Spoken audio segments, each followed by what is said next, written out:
izina rihabwa umwana w'umukobwa rifite inkomoko mu rurimi rw'Ikidage ku ijambo Atar risobanura umunyacyubahiro. Mu magambo make iri zina Aline risobanura umunyacyubahiro. Iri zina ni izina usanga ritajya rita agaciro. Sinzi niba twakoresha ijambo agaciro, ariko icyo dushaka kuvuga ni uko abantu batajya baryibagirwa cyangwa se bahagarika kuryita abana babo cyangwa kuryitirira abana babo, aho usanga nyine mu binyejana bigiye bitandukanye iri zina baryitirira abana babo kubera ko ritajya riva kuri pose cyangwa se rita agaciro. Reka ngususe kandi nk'ikaze wowe uhisemo kubana natwe. Turi kuri Media Empire aho tugeze mu gice twarira ubusobanuro bw'amazina.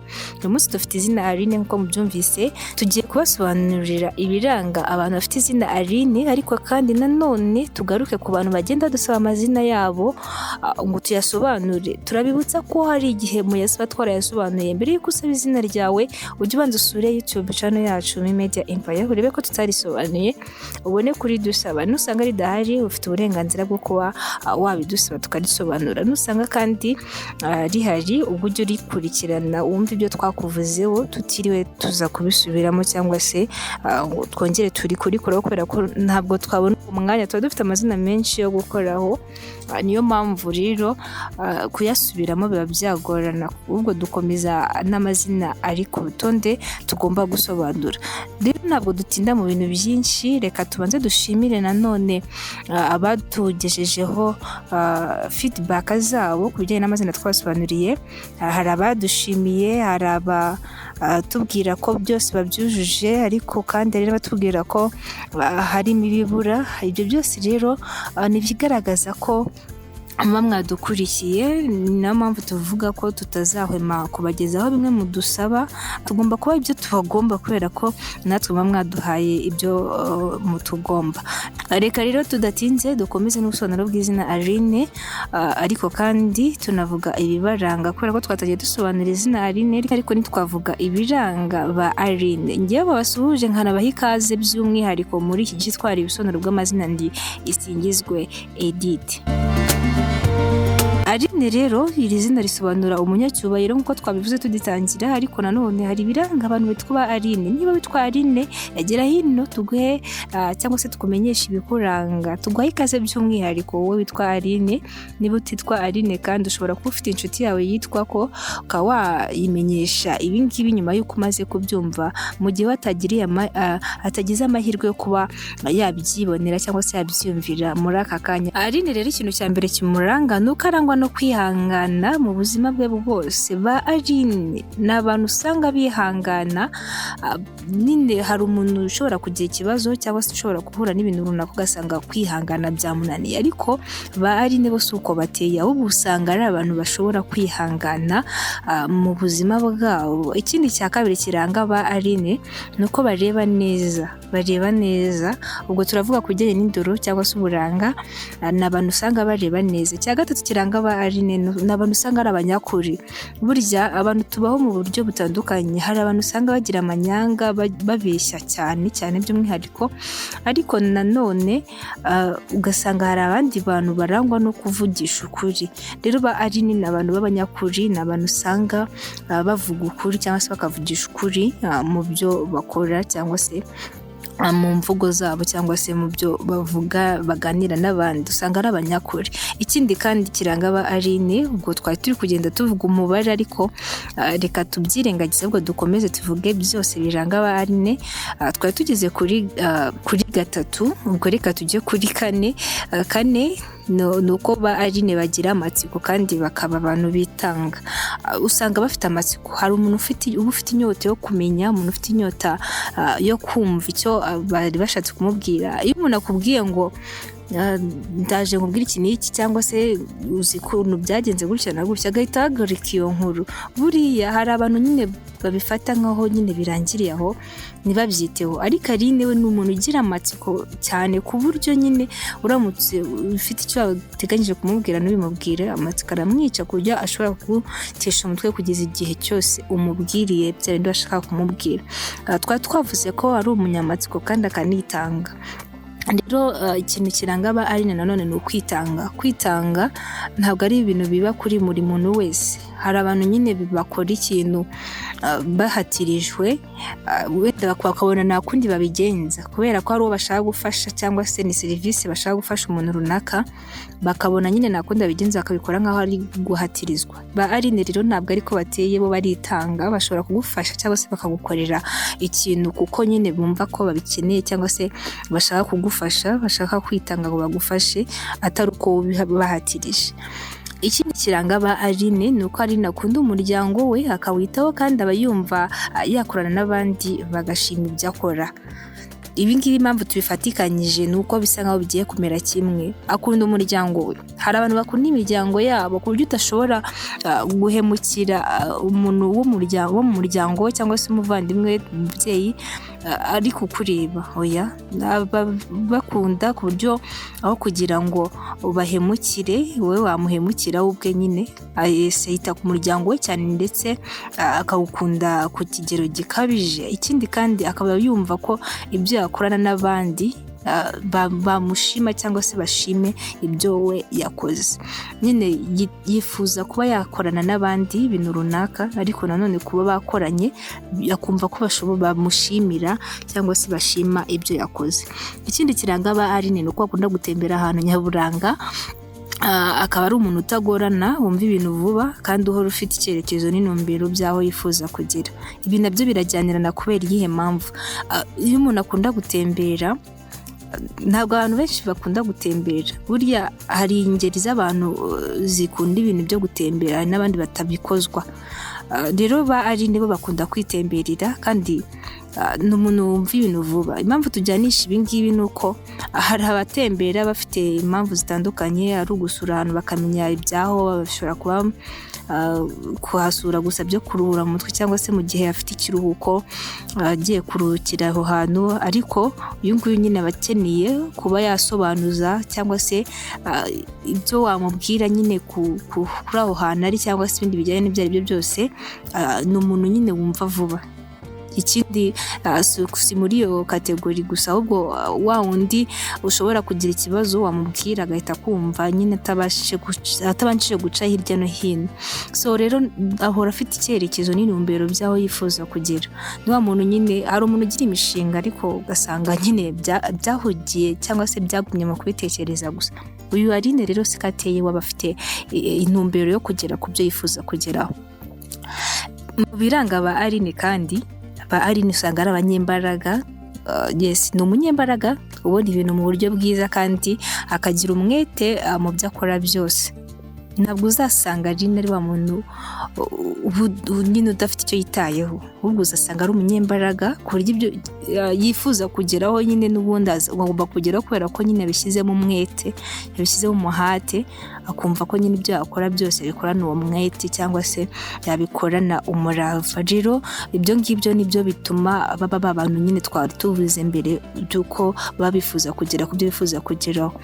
Rero kubera ko babikoranye umwete, babishyizemo imbaraga, usanga bagera ku byo bifuza kugeraho byose. Ikindi kiranga ba Aline ni umuntu byoroshye guhindura.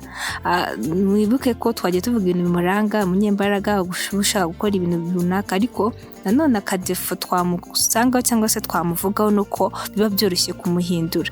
Rero ushobora kuba wamusanga muri plani ze, mu byo ateganya gukora, ko wamuca intege ukamuhindura, ariko nanone muri uko kumuhindura kwe nanone ntabwo apfa gucika intege uko yiboneye. Bivuze ko ushaka kumuhindura nawe ubwo waba wiyizeye ko uramuhindura koko. Biroroshye kumuhindura ariko nanone ntapfa gucika intege. Bivuze ko ushobora kwifuza ko wamuhindura ibitekerezo afite byo kugera ku kintu runaka, ariko nanone kubera ko atari umuntu upfa gucika intege uko yiboneye, ubwo bizagusaba nawe izindi mbaraga.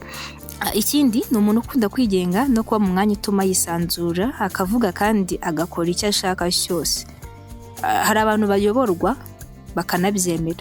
Uyu rero Aline ntabwo ashaka kuyoborwa, ashaka kwigenga ubwe, nyine akora icyo yumva ashaka gukora, icyo umutima n'inama umutegeka gukora mu mwanya runaka, ariko kandi hantu aba yisanzuye, akore bya bintu runaka ashaka gukora yisanzuye, nta muntu uri kumuvundira cyangwa se nta bindi biri kumugonga bituma adakora ibyo yifuza gukora.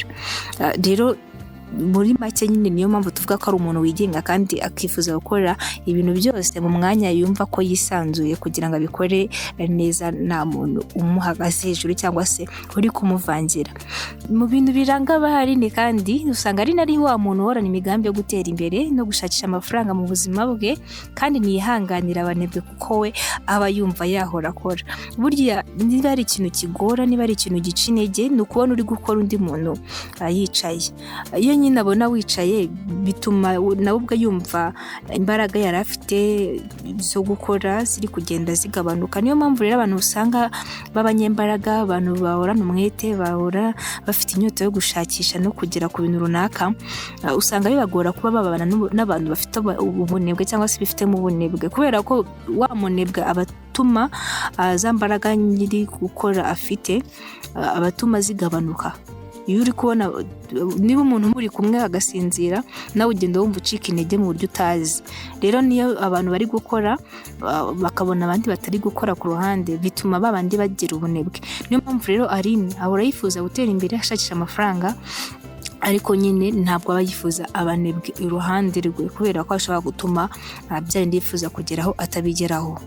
Rero niyo mpamvu tuvuga ko atajya yihanganira abanebwe cyangwa se abantu batifuza gukora, kuko we aba yumva yahora akora.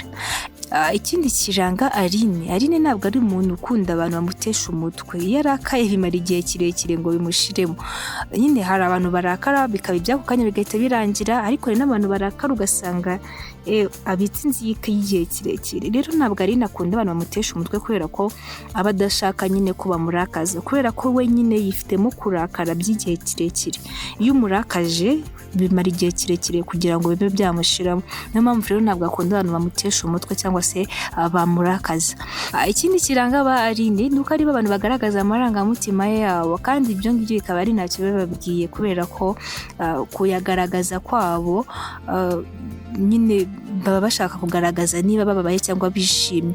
Umubone nyine uko ari, niba babaye nyine agaragaze ko ababaye, niba yishimye agaragaze ko yishimye. Rero ntacyo ibyo bimubwiye, ko yagaragaza ko yishimye ntacyo bimubwiye, no kugaragaza ko ababaye ntacyo bimubwiye. Rero usanga bifitemo kugaragaza amarangamutima yabo, bakagaragaza uko bari, batagaragaje uruhande rutandukanye n'urwo barimo ako kanya. Ikindi kiranga Aline ari nacyo cya nyuma, Aline ni umuntu uhora arangwa no kwicuza iyo hagize ibitagenze neza mu byo yifuzaga, cyangwa se ugasanga ahora muri iyo mbimenya. Reka tugisubiremo kubera ko ari cyo cya nyuma. Ni umuntu uhora urangwa no kwicuza iyo hagize ibitagenda neza mu byo yifuzaga kugeraho cyangwa se mu byo yifuzaga gukora. Ikindi kandi ugasanga ahora ari mu ijambo cyangwa se asubira n'ijambo iyo mbimenya. Buriya ikintu uzakora cyose ntuzagikore uteganya kuzicuza. Kwicuza ni bibi cyane, kwicuza biraryana. Rero iyo mbimenya, iyo yabayeho cyangwa se iyo bibaye ngombwa kuyivuga, ntabwo wasubiza ibihe inyuma kugira ngo iryo jambo rihagarike. Uko byagenda kose ibyo bintu birakubabaza. Rero ntabwo Aline usanga ibyo bakora kenshi cyangwa se ibintu bibaranga, hari igihe bakora ibintu runaka akenshi cyangwa se igihe kinini ugasanga ni bya bintu bituma nyine bicuza, bituma bavuga rya jambo ngo iyo mbimenya. Rero ibyo wakora byose jya wirinda kuba wagira ikintu ukora hanyuma usange hajemo ijambo iyo mbimenye, kubera ko ni ibintu bidashimisha, ni ibintu bibabaza. Gusa nanone ntabwo ariko ibintu byose bakora nyine bizamo iryo jambo, ariko akenshi cyangwa se mu byo dusanga bibaranga usanga ako kantu nako kazamo. Hari byinshi twavuze, hari byinshi tusobanuye biranga Aline. Ushobora kuba witwa Aline ukaba ubyumvise, cyangwa se uri kumvira inshuti yawe yitwa ko, hari ibyo rero umubonaho, cyangwa se wowe witwa Aline hari ibyo wibonaho, ariko nkuko twabivuze hari gusanga ibyo twakubwiye 100% bitakuranga, ariko ugasanga byibura 90% birakuranga. Ibyo ntabwo ari ikibazo. Bimwe bavuze ko bitakuranga, hari gusanga undi ku ruhande bimuranga. Niyo mpamvu muri comment twakira hari abo twakira batubwira ko ari we 100%, hari abo twakira batubwira ko akantu runaka batagafite, ariko nanone njye mbibutsa ko akenshi ntabwo umuntu yimenya. Ushobora guhakana ngo ikintu ntabwo ukifitemo, ariko babandi bakuzi bakaba bakikuziho. Reka tureke kuvuga ibintu byinshi nubwo already twamaze kubivuga, ariko icyo tuba tugamije ni ukugira ngo tubashimishe cyangwa se tubagezeho ibyifuzo byanyu. Uyu munsi twari dufite izina Aline, reka twizere ko birabanyura cyangwa se birabashimisha ibyo twababwiye. Niba nawe wari udukurikiye ufite izina ukeneye kutugusobanurira, watubwira kugira turisobanure. Ikindi kandi reka dushimira buri umwe wese ukomeza kugira uruhare mu gutera imbere kwa Media Empire. Twavuga byinshi, twasobanura byinshi, ariko iby'ingenzi biba byatambutse kare. Nshimiye buri umwe wese wanye natwe, mbifuriza gukomeza kugubwa neza aho muri hose, ibyo muri byose bibagendekere neza. Njye ubagezaho ubusobanuro bw'amazina ndetse n'ibindi bintu tubagezaho kuri Media Empire isingizwe Edith. Mukomeze kugira ibihe byiza, ndabashimiye cyane.